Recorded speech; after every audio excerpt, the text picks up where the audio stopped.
Israel और Iran के बीच जंग शुरू हो चुकी है। 1 अप्रैल का बदला लेते हुए ईरान ने इजराइल पर एक साथ 200 से ज्यादा मिसाइलें और ड्रोन अटैक किए हैं। जेरूशलम सहित इजराइल के कई शहरों में धमाकों और सायरन की आवाज सुनाई दे रही है। पूरे देश की किलेबंदी कर दी गई है। इजराइल में हाई अलर्ट जारी कर दिया गया है। मीडिया रिपोर्ट्स के मुताबिक अमेरिका और इजरायली सेनाओं ने बड़े पैमाने पर दागी गई मिसाइलों और ड्रोन को मार गिराया है। हालांकि कुछ मिसाइलों से इजराइल के मिलिट्री बेस को भी नुकसान पहुंचा है।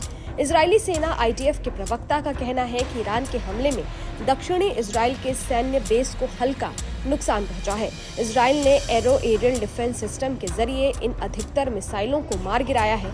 अलक्सा के गोल्डन डोम के ऊपर आसमान में कई मिसाइलों को मार गिराया गया है। इजराइल पर हमले के बाद ईरान ने UN चीफ एंटोनियो गुटेरेस को लेटर लिखा है। ईरान ने कहा है कि वो मामले को और आगे नहीं बढ़ाना चाहते हैं। तेहरान ने कहा है कि उनका हमला सेल्फ डिफेंस में किया गया था।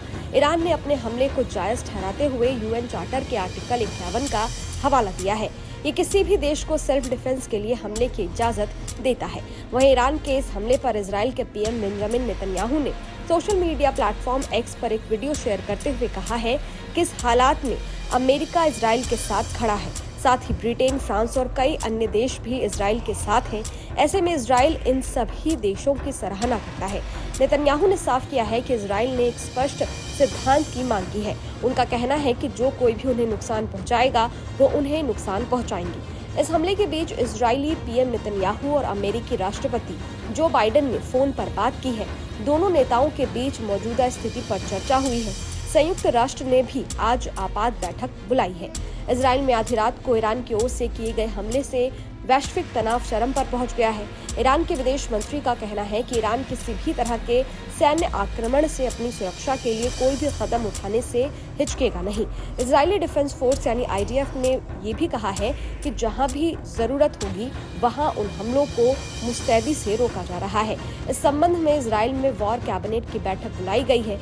ईरान के हमले से कुछ दिन पहले ईरान के सुप्रीम नेता अयातुल्ला अली खामेनेई ने चेतावनी दी थी। उन्होंने कहा था कि इजराइल को सजा मिलेगी। इजराइल की दुष्ट सरकार को दंडित किया जाएगा।